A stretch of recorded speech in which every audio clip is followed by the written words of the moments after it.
So hello everyone, आज हम बात करने वाले 3 चीज़ों के बारे में। सबसे पहले बात करेंगे मोहम्मद शमी के बारे में कि क्या वो बीजीटी में वापस आएंगे या नहीं। उसके बाद डिस्कस करेंगे Travis Head versus Mohammed Siraj, जो भी इंसिडेंट हुआ था फील्ड में। And at last will discuss about India versus Australia second test match, जहां पर ऑस्ट्रेलिया ने इंडिया को 10 विकेट से हरा दिया था। सो सबसे पहले स्टार्ट करते हैं मोहम्मद शमी के ऊपर। So after the completion of match, Rohit Sharma यहाँ पे को प्रेस कॉन्फ्रेंस में आए थे, जहाँ पर उन्होंने मोहम्मद शमी के बारे में कुछ इंपॉर्टेंट बात बताई है। सो दोस्तों, काफ़ी ज़्यादा स्पेकुलेशन आ रही थी कि मोहम्मद शमी आपको ब्रिस्बेन टेस्ट में दिखेंगे या नहीं।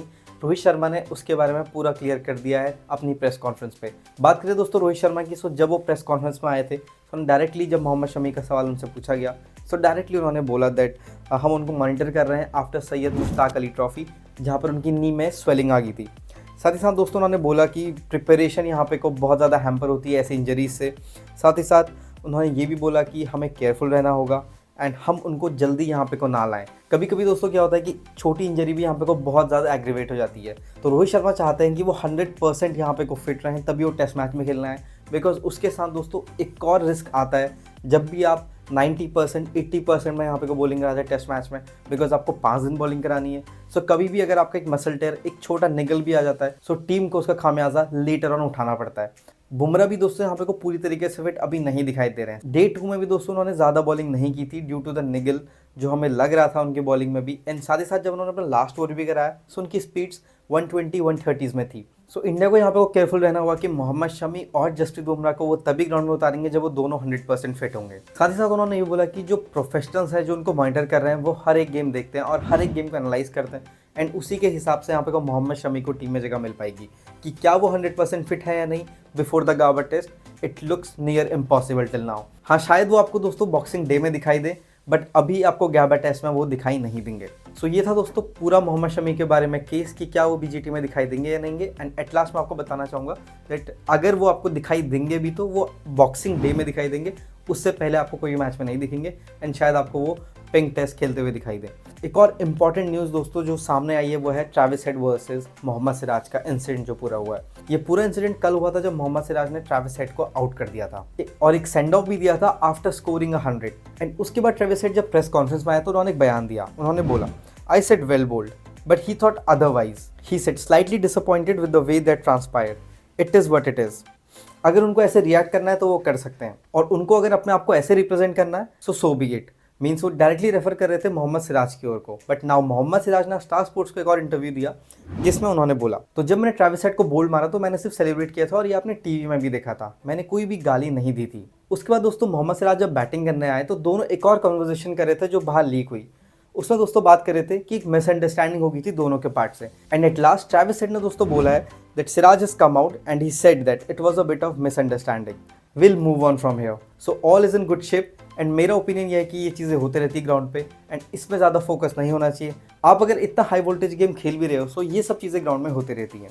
बात करें दोस्तों India versus Australia second test match की, सो ऑस्ट्रेलिया ने इंडिया को 10 विकेट से इजीली हरा दिया। दिन की शुरुआत होती है ऋषभ पंत के डिसमिसल से, जब मिचेल स्टार्क ने उनको जल्दी आउट कर दिया था। उसके बाद नीतीश रेड्डी का साथ किसी ने दिया and he tried to place his shot. He was looking very compact. 2 ही प्लेयर्स इंडिया के सबसे ज़्यादा कॉम्पैक्ट लगे हैं इस मैच, वो है Nitish Kumar Reddy and Shubman Gill. So now series is all level up 1-1 and now India को देखना होगा कि वो कैसे बाउंस बैक करते हैं गाबा में। अभी दोस्तों जो एक चेंज दिखाई दे रहा है वो है हर्षित राणा की जगह आपको आकाशदीप खेलते हुए दिखाई देंगे गाबा ब्रिस्बेन में। उसके अलावा दोस्तों शायद इंडियन टीम को चेंज ना करे, और चेंज होगा भी तो बैटिंग ऑर्डर में होगा कि रोहित शर्मा आपको ओपन करते हुए दिखाई देंगे एंड केएल राहुल आपको मिडिल ऑर्डर में दिखाई देंगे। उसके अलावा दोस्तों ऐसा कोई चेंज है नहीं। एक और फोर्स चेंज हो सकता है कि रविचंद्रन अश्विन को बाहर बैठा के टीम रविंद्र जडेजा पे भरोसा जताए, because Ravindra Jadeja has been very compact batter outside India. So देखना होगा क्या इंडिया यहाँ पे को रविंद्र जडेजा को मौका देती है या नहीं थर्ड टेस्ट मैच में। बट ओवरऑल इंडिया का एक फ्लॉप परफॉर्मेंस रहा सेकंड टेस्ट मैच में, जहाँ पर इंडिया के बैटर्स कुछ भी नहीं कर पाए।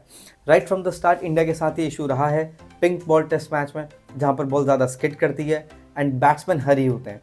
सारे डिसमिसल्स में हमने देखा कि बैट्समैन यहाँ पे को हरी हो रहे थे एंड बॉल स्किड कर रहा था and Indians were not getting used to the pace of the pink ball. So देखते हैं इंडिया गाबा में क्या करती है। उसके बाद मेलबर्न है, उसके बाद सिडनी है। So it's all to play for. 3 matches अभी भी बचे हैं। इंडिया को अगला मैच जीतना बहुत ज़रूरी है in context to WTC final. अगर इंडिया अगला मैच जीतती है सो इस रेस में बरकरार रहेगी, बट अगर इंडिया अगला मैच हारती है so chances will be very very sleek. On the other hand Australia के लिए भी कुछ पॉजिटिव्स रहे इस मैच में। Mitchell Starc was in form, PAT Cummins is in form and now देखना होगा क्या जॉश हेजलवुड आपको अगले मैच में खेलते हुए दिखाई देते हैं या नहीं, बट उसके चांसेस भी बहुत कम लग रहे हैं बिकॉज स्कॉट बोलेंड ने जो बॉलिंग की इस मैच में वो बहुत अच्छी थी। प्रीव्यू में भी हमने बोला था Scott Boland is the man for this test match, जो आपको क्रूशल विकेट्स ला के देगा।